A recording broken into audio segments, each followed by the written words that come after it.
அம்மா பரமேஸ்வரி ஜோதிடம். உலக புகழ்பெற்ற ஜோதிடர் பண்டிட் துளசிராம். எந்தவித பிரச்சனையானாலும் 100% உத்தரவாதத்துடன் நடந்தவை நடக்கவிருப்பவை மிக துல்லியமாக கணிப்பார். அழையுங்கள். வணக்கம். இது தமிழ்வினின் மாலை நேர பிரதான செய்திகள். முதலில் தலைப்புச் செய்திகள். சிறைச்சாலை மோதல்கள் தொடர்பில் முக்கிய அதிகாரிகளுக்கு மனித உரிமை ஆணைக்குழு அழைப்பு. இந்தியாவிலிருந்து யாழுக்கு வரவுள்ள அதிசொகுசு பயணிகள் கப்பல்.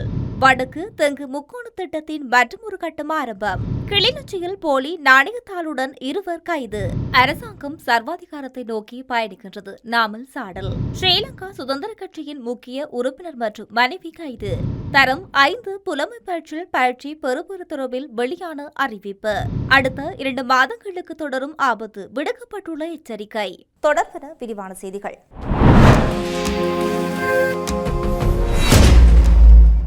சிறைச்சாலைகளில் இடம்பெறும் மோதல்கள் மற்றும் அங்கு நிலவும் அசாதாரண சூழ்நிலைகள் தொடர்பில் ஆராய்வதற்காக சம்பந்தப்பட்ட அனைத்து நிறுவனங்களின் பிரதானிகளையும் இலங்கை மனித உரிமைகள் ஆணைக்குழு அழைத்துள்ளது.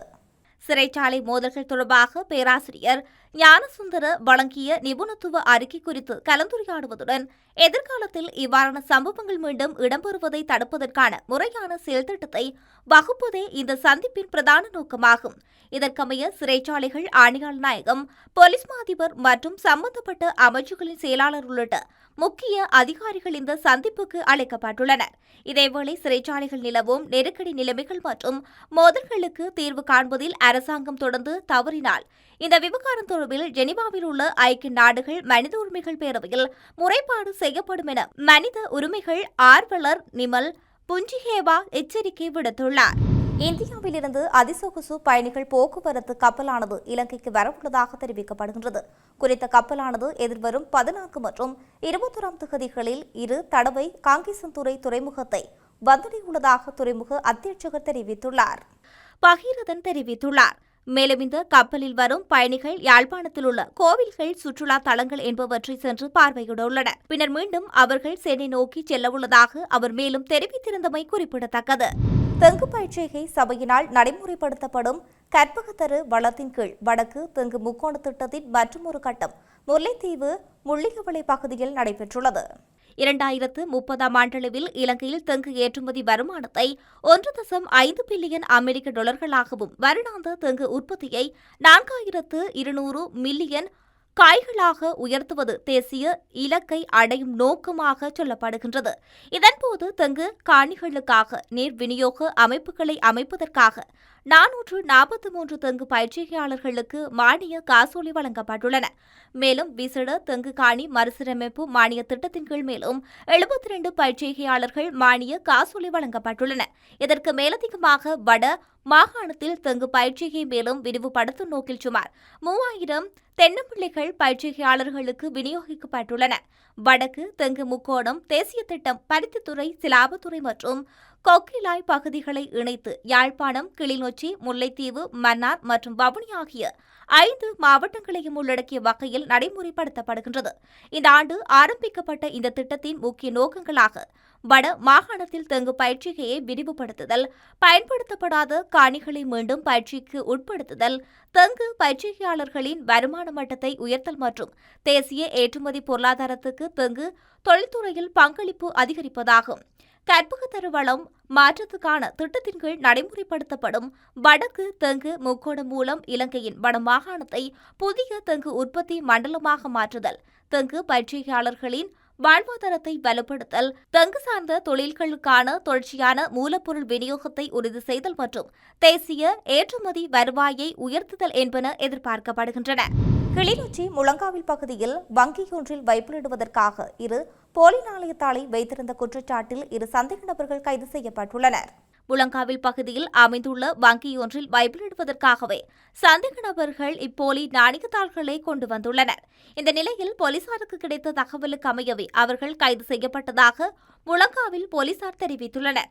நேற்று இவ்வாறு கைது செய்யப்பட்டவர்கள் பூநகரி மற்றும் நாச்சிக்குடா பகுதிகளைச் சேர்ந்த 26 மற்றும் 61 வயதுடையவர்கள் என தெரியவந்துள்ளது. கைது செய்யப்பட்ட சந்தேக நபர்கள் கிளிநொச்சி நீதவான் நீதிமன்றத்தில் ஆஜர்படுத்தப்பட உள்ளதுடன் சம்பவம் தொடர்பில் முழங்காவில் போலீசார் மேலதிக விசாரணைகளை மேற்கொண்டு வருகின்றனர். தமது தோல்விகளை மறைப்பதற்காக எதிர்க்கட்சிகள், சிவில் அமைப்புகள் மற்றும் மகா சங்கத்தினரை அடக்கியொடுக்கும் வகையில் அரசாங்கம் சர்வாதிகார பாதையில் பயணிப்பதாக ஸ்ரீலங்கா பொதுஜன பெரமுனவின் தேசிய அமைப்பாளரும் நாடாளுமன்ற உறுப்பினருமான நாமல் ராஜபக்ச குற்றம் சுமத்தியுள்ளார். அரசியல் சந்திப்பொன்றில் கலந்து கொண்டு உரையாற்றும் போதே இந்த விடயத்தை அவர் குறிப்பிட்டுள்ளார். நாட்டில் நிலவும் நெருக்கடிக்கு தீர்வு காண்பதை விடுத்து தன் மீதும் எதிர்க்கட்சிகள் மீதும் பழியை போட்டு அரசாங்கம் தப்பிக்க பார்க்கிறதாக தெரிவித்துள்ளார். வரி கொள்கைகளில் அடிக்கடி மாற்றங்களை செய்வதன் மூலம் சாதாரண உழைப்பாளிகள் நாளாந்து வருமானம் ஈட்டுவோர் மற்றும் மாத சம்பளக்காரர்கள் கடுமையாக பாதிக்கப்பட்டுள்ளனர். அதேவேளை குறிப்பிட்ட சில தரப்புக்கு மாத்திரம் சலுகைகள் அள்ளி கொடுக்கப்படுவதாக அவர் சுட்டிக்காட்டியுள்ளார். அரசாங்க கணக்குகளில் டிரில்லியன் கணக்கில் பணம் இருப்பதாக காட்டுவது மட்டுமே ஒரு அரசாங்கத்தின் வெற்றியல்ல என்று, மாறாக புதிய தொழில் முனைவோரையும் செல்வத்தை உருவாக்கும் குடிமக்களையுமே அரசாங்கம் உருவாக்க வேண்டும் என தெரிவித்துள்ளார். அண்மையில் இடம்பெற்ற அரசு நிதி சைபர் திருட்டுச் சம்பவங்களின் நஷ்டம் உயர்த்தப்பட்ட வரிகள் மூலமாக பொதுமக்கள் மீதே சுமத்தப்படுகின்றது. தரமற்ற நிலக்கரி இறக்குமதியால் ஏற்பட்ட இழப்புகள் மற்றும் மின்சார கட்டண உயர்வுக்கு காரணமானவர்கள் மீது நடவடிக்கை எடுக்காமல் அரசாங்கம் எதிர்க்கட்சியினரை இலக்கு வைப்பதே கவனம் செலுத்துகின்றது. நீதிபதிகளின் ஓய்வுபெறும் வயதை அதிகரிப்பதால் மட்டும் நீதித்துறையின் தாமதத்துக்கான தீர்வு கண்டுபிடிக்க முடியாது. நீதிபதி வெற்றிடங்களை நிரப்புதல், புதிய நீதிமன்றங்களை உருவாக்குதல் மற்றும் நிபுணர் அறிக்கைகளை விரைவாக பெறுவதன் மூலமே வழக்குகளை விரைவுபடுத்த முடியும் என்று அவர் வலியுறுத்தியுள்ளார். ஐஸ் மற்றும் ஹெரோயின் போதைப் பொருளை கடத்தியதற்காக ஸ்ரீலங்கா சுதந்திர கட்சியின் பொலனறுவை மெதிரிகிரிய தேர்தல் தொகுதி தலைவரும் அவரது மனைவியும் கைது செய்யப்பட்டுள்ளனர். மெதிரிகிரிய பகுதியைச் சேர்ந்த 44 மற்றும் 34 வயதுடைய சந்தேக நபர்கள் மற்றும் அவரது மனைவியை ஹிங்குராங்கோட போலீசாரால் கைது செய்யப்பட்டுள்ளனர். போதைப்பொருள் கடத்தலுக்கான இடத்தை அமைப்பதற்காக மோட்டார் சைக்கிளில் சென்று கொண்டிருந்த போது கைது செய்யப்பட்டுள்ளனர். கைது செய்யப்பட்ட போது சந்தேக நபரிடமிருந்து 15 கிராம் ஐஸ் மற்றும் 12 மில்லிகிராம் ஹெரோயின் கைப்பற்றப்பட்டுள்ளது. இரு சந்தேக நபர்களும் ஹிங்குராங்கோட நீதவான் நீதிமன்றத்தில் முன்னிலைப்படுத்தப்பட்ட பின்னர் சந்தேக நபரின் மனைவி விளக்கமறியலில் வைக்கப்பட்டுள்ளார். இதற்கமைய சந்தேக நபரிடம் விரிவான விசாரணை நடத்தப்பட்டு வருவதாக போலீசார் தெரிவித்துள்ளனர். 5ஆம் வகுப்பு புலமை பரீட்சை முடிவுகளை ஒரு மாதத்துக்குள் வெளியிட திட்டமிட்டுள்ளதாக பரீட்சைகள் ஆணைகள் நாயகம் இந்திகா குமாரி லியனகே தெரிவித்துள்ளார். இன்று நாடு முழுவதும் உள்ள 2723 பயிற்சி நிலையங்களில் 5ஆம் வகுப்பு புலமை பரிசில் பயிற்சி நடைபெற்றது. இதில் பயிற்சிக்கு தோற்ற 2,94,089 மாணவர்கள் தகுதி பெற்றுள்ளனர். இந்த நிலையில் காப்போத உயர்தர பயிற்சி நாளை தொடங்கி செப்டம்பர் 5ஆம் தேதி வரை நாடு முழுவதும் உள்ள 2,532 பயிற்சி நிலையங்களில் நடைபெறவுள்ளது. அந்த ஆண்டு பரீட்சையில் மொத்தம் 3,72,310 மாணவர்கள் தோற்றவுள்ளனர்.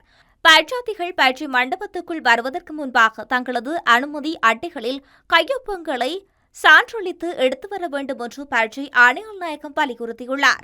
நாட்டில் அடுத்த 2 மாதங்களுக்கு வறண்ட வானிலை நிலவும் என வளிமண்டலவியல் திணைக்களம் தெரிவித்துள்ளது. அதன்படி வடக்கு, வடமத்திய மற்றும் கிழக்கு மாகாணங்களில் அடுத்த 2 மாதங்களுக்கு வறண்ட வானிலை நிலவும் என தெரிவிக்கப்பட்டுள்ளது. காற்றின் வேகம் குறைவதால் உடல் வெப்பநிலை மேலும் அதிகரிக்கக்கூடும் என்று அந்த திணைக்களம் தெரிவித்துள்ளது.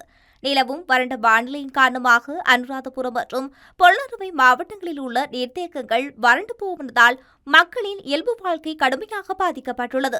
பல மாவட்டங்களை பாதித்துள்ள கடுமையான வறண்ட வானிலை காரணமாக நாட்டில் பல பகுதிகளில் உடல் வெப்பம் அதிகரித்து வருவதாக கூறப்படுகின்றது. இன்று காலை 6 மணி நிலவரப்படி யாழ்ப்பாணம், முல்லைத்தீவு, திருகோணமலை, மட்டக்களப்பு மற்றும் பொத்துவில் போன்ற பகுதிகளில் வெப்பநிலையானது 29 டிகிரி செல்சியஸுக்கு மேல் பதிவாகியுள்ளது. அதன்படி அடுத்த 2 மாதங்களுக்கு வறண்ட வானிலை நிலவும் என வளிமண்டலவியல் திணைக்களம் தெரிவித்துள்ளது. செய்தி நிறைவாக மீண்டும் தலைப்புச் செய்திகள். சிறைச்சாலை மோதல்கள் தொடர்பில் முக்கிய அதிகாரிகளுக்கு மனித உரிமை ஆணைக்குழு அழைப்பு. இந்தியாவிலிருந்து யாழுக்கு வரவுள்ள அதிசொகுசு பயணிகள் கப்பல். வடக்கு தெங்கு முக்கோண திட்டத்தின் மற்றொரு கட்டம் ஆரம்பம். கிளிநொச்சியில் போலி நாணயத்தாளுடன் 2 கைது. அரசாங்கம் சர்வாதிகாரத்தை நோக்கி பயணிக்கின்றது, நாமல் சாடல். ஸ்ரீலங்கா சுதந்திர கட்சியின் முக்கிய உறுப்பினர் மற்றும் மனைவி கைது. தரம் 5 புலமை பரீட்சையில் பயிற்சி பெறுபேறு தொடர்பில் வெளியான அறிவிப்பு. அடுத்த 2 மாதங்களுக்கு தொடரும் ஆபத்து, விடுக்கப்பட்டுள்ள எச்சரிக்கை. இத்துடன் தமிழ்வினின் மாலை நேர பிரதான செய்திகள் நிறைவடைகின்றன. செய்திகளை உடனுக்குடன் அறிந்து கொள்ள தமிழ்வின் என்ற யூடியூப் பக்கத்தினூடாக இணைந்திருங்கள். வணக்கம். அம்மா பரமேஸ்வரி ஜோதிடம். உலக புகழ்பெற்ற ஜோதிடர் பண்டித் துளசிராம். எந்தவித பிரச்சனையானாலும் 100% உத்தரவாதத்துடன் நடந்தவை நடக்கவிருப்பவை மிக துல்லியமாக கணிப்பார். அழையுங்கள்.